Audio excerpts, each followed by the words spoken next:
When you see what's happening on the streets of Egypt, of Tunisia, and now of Jordan and Yemen and Syria, what do you think? These are young people who want a different world. This is the Islamic current who push these people. You think that? Yes.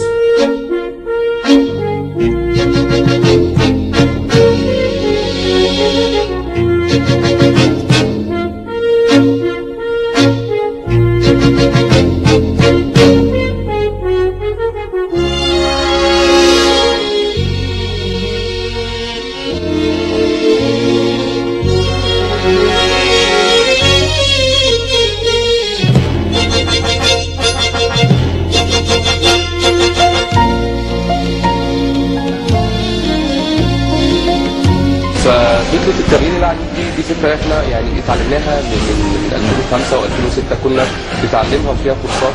2005 و2006 كنا بنتعلمها وفيها كورسات. 2005 و2006 كنا 2005 و2006 كنا بنتعلمها وفيها كورسات. الناس دي كانت بتعمل ايه؟ يعني ايه مقاومة مدنية؟ يعني ايه تحييد للشرطة؟ يعني ايه تحييد أجهزة الدولة؟ على الأقل أنهم مرتاحون لوصولكم كما قال مايك هامر. دول مرتاحون دي حاجة ثانية. نعم. من يوم أن ومرتاحون في التعامل الثورة ومن يوم أن ظهر الإخوان على الساحة ونحن لم يخلو يوم من زيارات. أنا عايز أقول لك حاجة. صفحة كلنا خالد سعيد كان فيها 2 قلب. الناس كلها فاكرة واحد. لا 2 أنا عارفة إنهم 2. التاني منين؟ انتمائه السياسي. إخوان مسلمين. عبد الرحمن منصور إخوان مسلمين. وائل غنيم التحق بالإخوان فترة كمحب وبعدين ملتزمين بأوامر قيادتها عاملين بلوائحها وقوانينها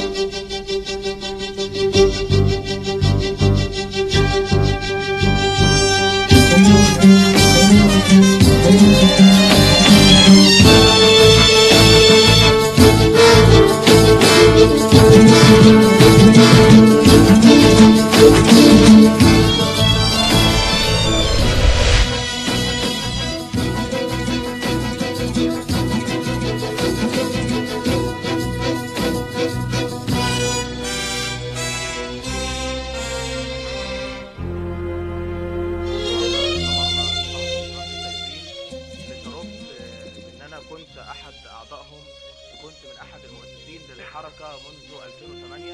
مش عارف إزاي 6 أبريل بتحاول وقع بين الجيش والشعب. أن يصل الموضوع للدم، أن يصل الموضوع للانقلاب على الشرعية، أن يصل الموضوع إن إحنا نختلف على مبادئنا اللي قامت عليها الحركة السلمية واللا عنف والشرعية. أما نختلف على المبادئ ديت ويبدأ يسقط دم بسبب وقوفنا ك6 أبريل مع اللي بيعارض الشرعية، ساعتها لا يمكن أبدا أقبل إن أنا أكون أحد أعضاء هذه الحركة. وقدمت نعم الوكيل، حسبنا الله ونعم الوكيل. الطيارات دلوقتي بتكون حوالينا، طيارات بتقصف المصريين بالقنابل المسيلة للدموع وبالرصاص الحي الآن.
والشيخ حسن البناء.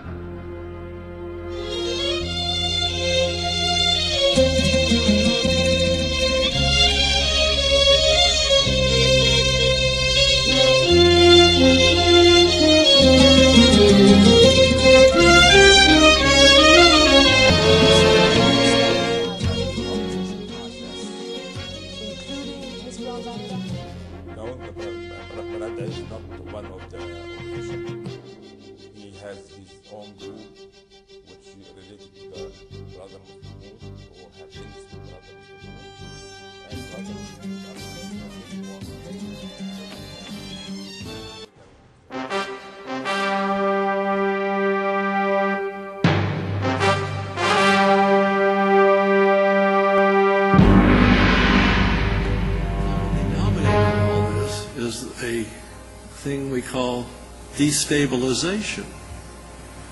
We don't run uniform forces across borders anymore, or not very often anymore. A good portion of the country is not controlled by the state. And that's a definition of sovereignty, a definition beyond what has been talked about here. Sovereignty is the control of the territory and the people of a given recognized political entity.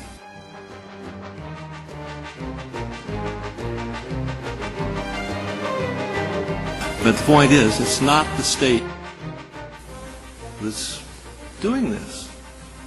It's non-state groups, belligerent, violent.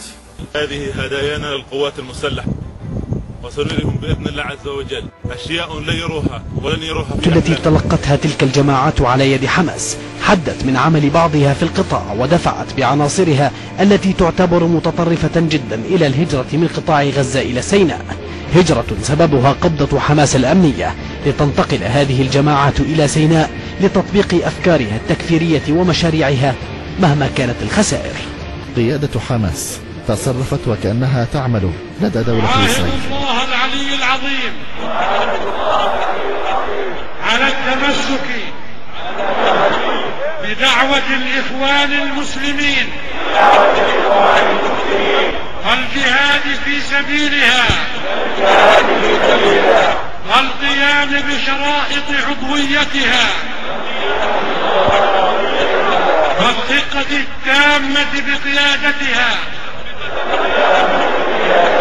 والسمع والطاعة أبايع عليه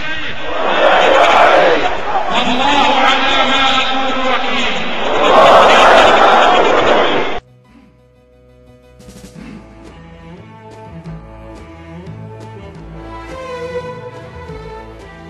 الإخوان المسلمين في رأيي هم جزء من المجتمع المصري، جزء، هم أكبر معارضة 20% في البرلمان. يعني عملية في رأيي مضحكة إن أقول أن ربع أو خمس البرلمان هم جزء من جماعة محظورة.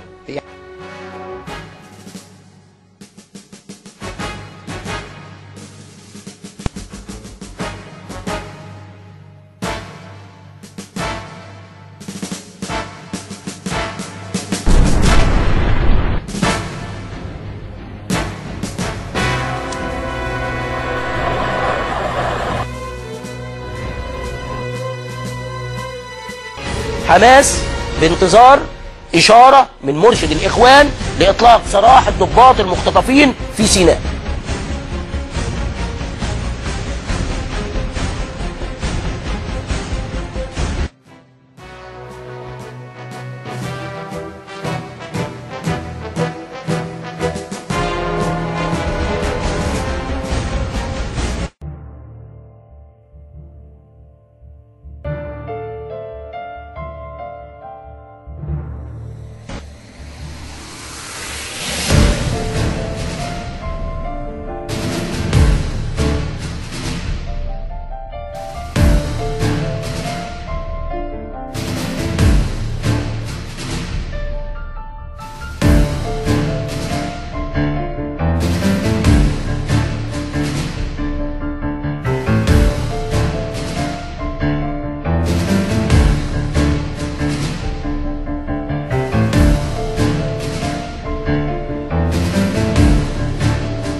ميدان التحرير يا جماعه، هو ده ميدان التحرير، واحنا بنعرف من هنا ولا بنعرف من هنا.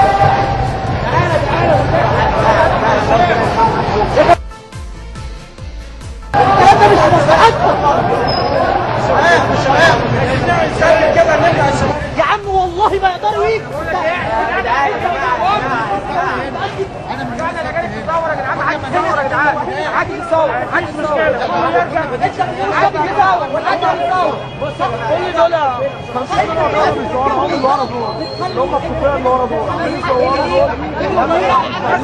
هيجوا فين؟ هيجوا فين؟ هم ست هناك. لا هم بيعيطوا ما يرجع الناس كلها ترجع، يعني يا ريت الناس بص خد الناس ورجع. تعالوا نعمل صف كده. ارجعوا يا جماعه، ارجعوا ارجع.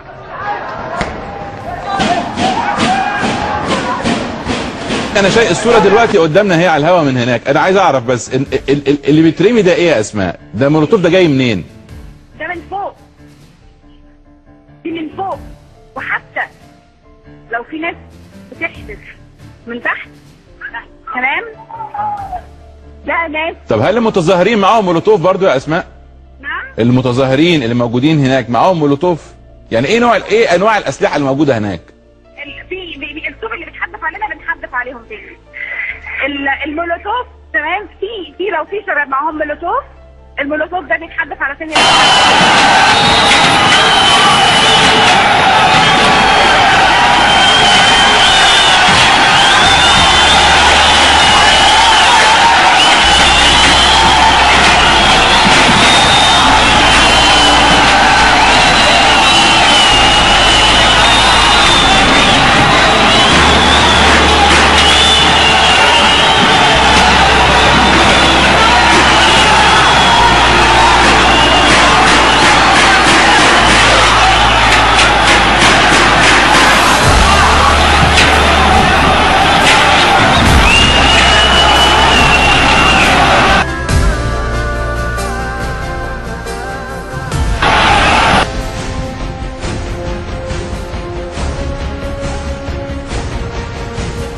بسم الله الرحمن الرحيم. إن الله يحب الذين يقاتلون في سبيله صفا كأنهم بنيان. يعني بعد فترة كده بدأنا نقول احنا عاوزين نسقط المجلس العسكري.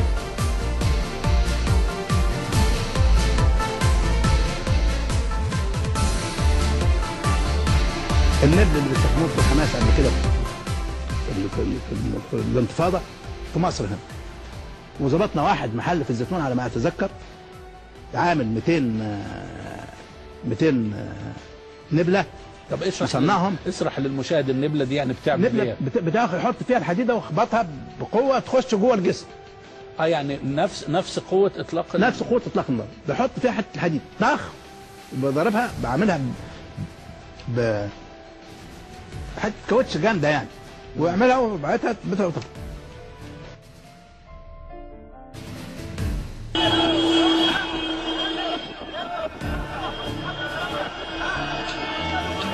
بينشن على مين ابو لبنى ده؟ انت يا ابني انت. طب الراجل الشيخ عفت الله يرحمه اللي مات ده ضربت الشرطه ولا الجيش؟ التقرير بيقول ان هو عن قرب، عن قرب من مش مهم اسمه، لا ما نعرفوش. الراجل معدي من جنبنا بيقول هو في ايه؟ ما احنا لسه بنقول مسدس صوت، لسه بنقول مسدس صوت، راح واخد الطلقه في صدره. ما نعرفوش، واحد ماشي في الشارع جنبنا.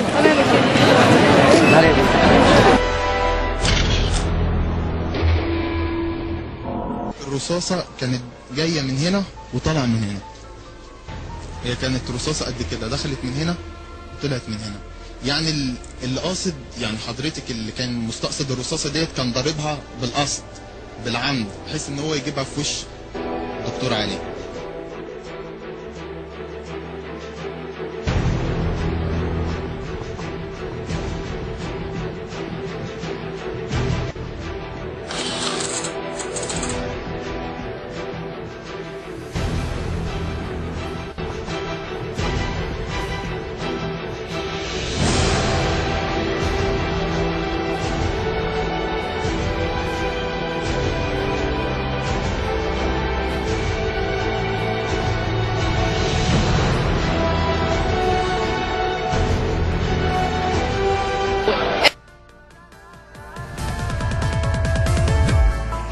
دي هدفها انه المجلس العسكري لازم يفهم انه خلاص لازم يرحل، ومفيش حاجه اسمها فكره الخروج الامن.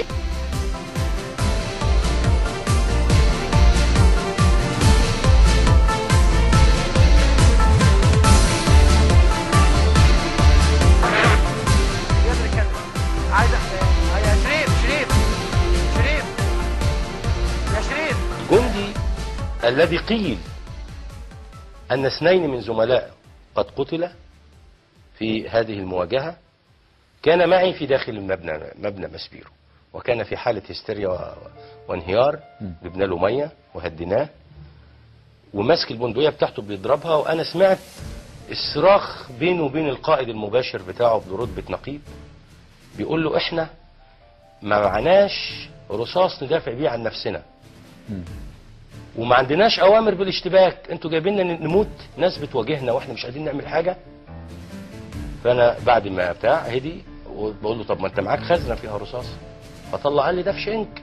طلعنا الرصاص فعلا في حضور الاستاذ محمد الغيطي رئيس تحرير مجله الاذاعه والتلفزيون وعدد من زملاء بمجله الاذاعه، لان انا دخلت مبنى صوت في مجله الاذاعه. شفنا البتاع ما فيش، ده فعلا رصاص. الاستاذ علي برضه كتب وطلع في برنامج الاستاذ ريم ماجد وقال انه شاف ملثم على هيلتون رمسيس. الدكتور محمد سليم العوا قال من شهادات اعضاء حملته اللي كانوا موجودين ان اطلاق الرصاص كان بيتم من مباني عاليه. واخونا مهند بيضيف الى ما سبق كله ان في ملثم. النائب العام المستشار عبد المجيد محمود أحال 3 متهمين وهم إسرائيليين مأمون عبد الفتاح العليمي ومعاد زحلقة، والمتهم الثالث أوكراني ويدعى إدوارد تشايكوش إلى محكمة الجنايات. التهمة الموجهة إليهم هي تهمة حيازة سلاح واستيراد بندقية آلية روسية الصنع وعدد 2 خزنة بها طلقات مصرية الصنع 59 طلقة، وتهريبها من الجمارك داخل صليب خشبي يسمح بإخفاء البندقية والذخيرة. الصور اللي احنا شايفينها دي نقلا عن موقع اليوم السابع، وده الصليب اللي كان جواه كل هذه الأسلحة والذخيرة زي ما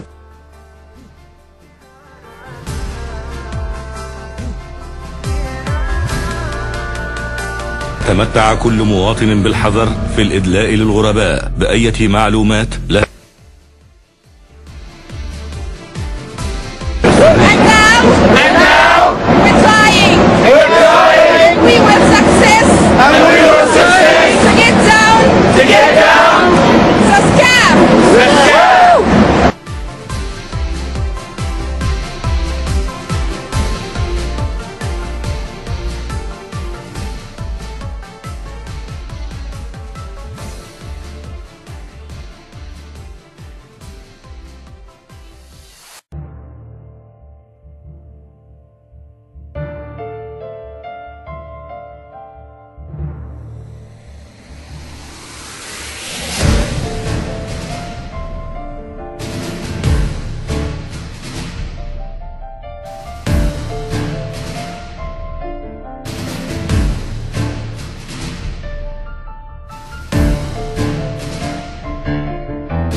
against the Brotherhood is that when you come to America and do what you're doing now, you make a tour around the country, you say things to us in English such as you would be opposed to female, would honor the treaty with Israel. But many charge that when you go back to Egypt and you speak in Arabic, you say just the opposite, that you support female genital mutilation and would deny the treaty with Israel. Which is the truth?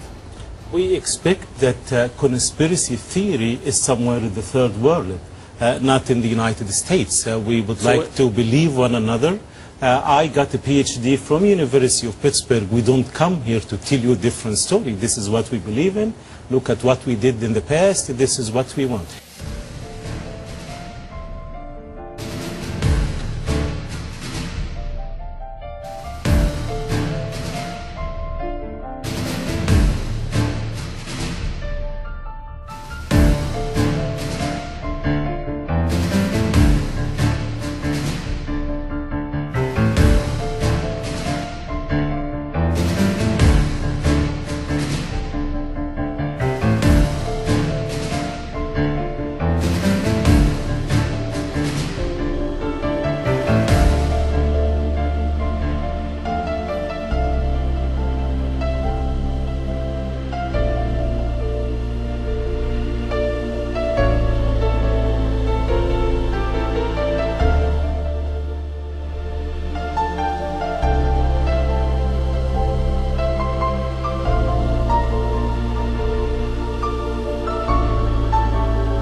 تعلمون ما يجري على الأرض، المرور، الأمن، عدم الاستقرار، الإيحاء بأن مصر فيها مشاكل ولن تحل.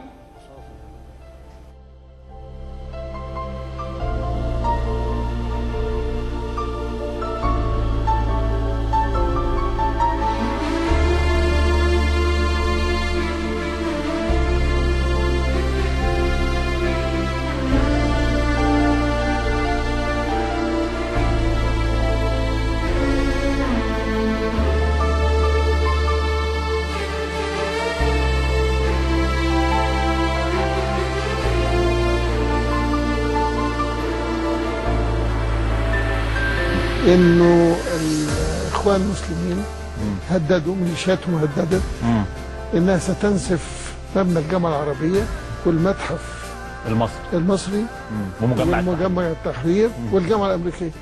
يعني اكبر 4 مباني ومؤسسات في ميدان التحرير. وراحوا فعلا يعني شباب الاخوان ومعاهم متفجرات وعملوا استعراض قوه.